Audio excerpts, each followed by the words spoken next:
The Curse of La Llorona. Years ago, a young Mexican woman found her man cheating on her with another woman. She was raged with jealousy and envy and anger. She wanted to pay him back for what he did to their love. So she takes their two children down to the waters and drown each other too in the water. The first and then the second. Then it hit her, the guilt, the sorrow. Oh, mijo, what have I done? Oh, my mijos, what have I done? Then she drowned herself and died. Then now she hunts the waters, looking to redemption herself for killing her two children.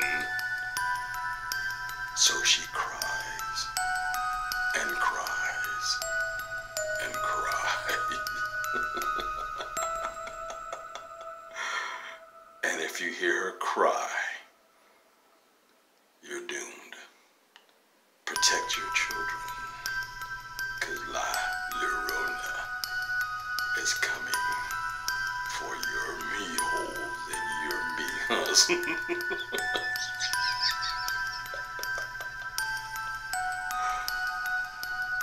God be with you all.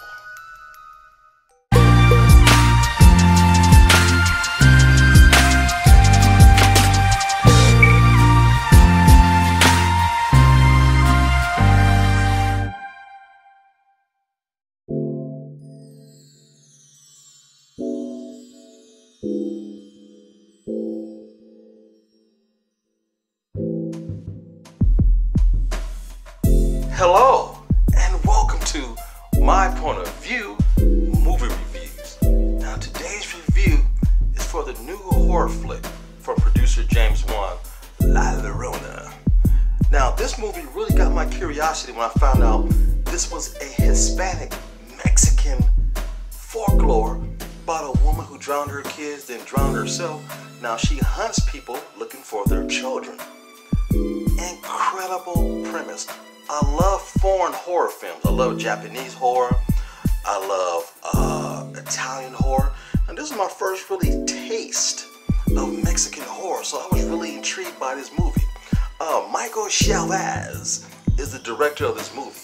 Now remember that name because he's in pre-production to direct The Conjuring Part 3. So this movie kind of hinges that it does well, so, you know. And James Wan's kind of building an umbrella of young directors and writers to do horror films.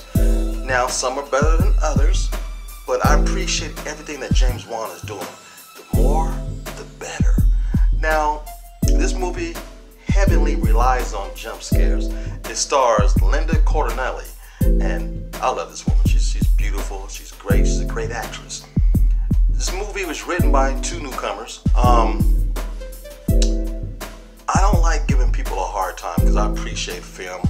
I appreciate the art of it, the writing, the directing, the editing. It takes a lot of work to do these movies. When they don't come out perfect, critics tend to jump on them really hard and crucify them. And I'm guilty of it myself sometimes, but this movie is far from perfect.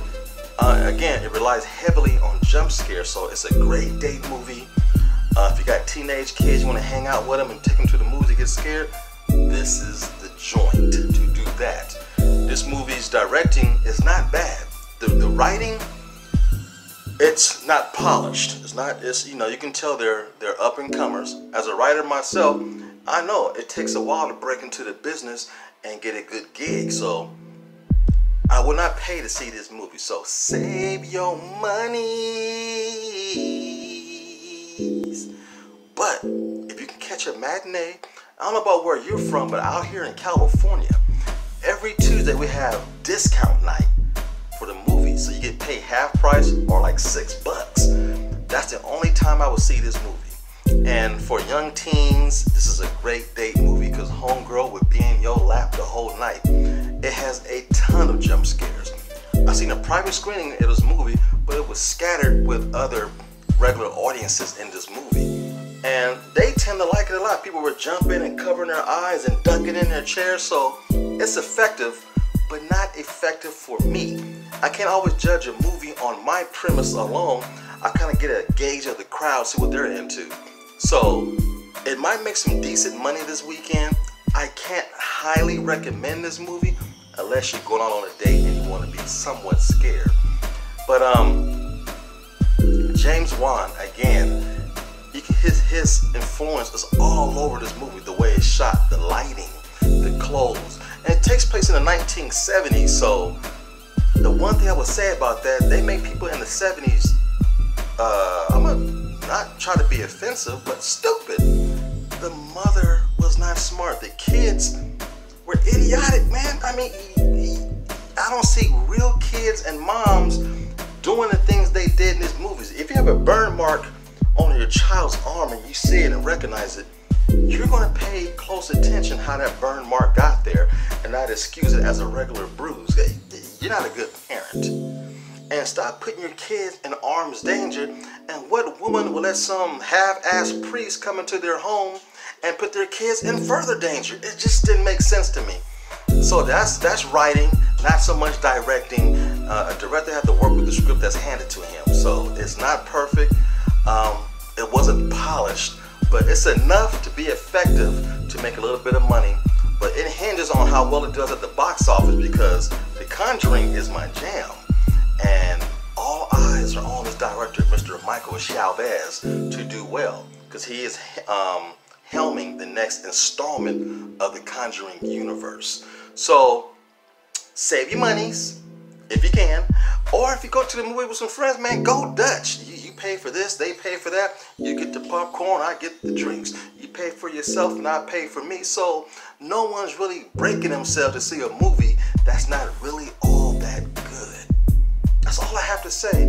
Give it a try if you want. You have been warned. Save those monies. Until next time, like, share, and leave your comments down below as always. Yay.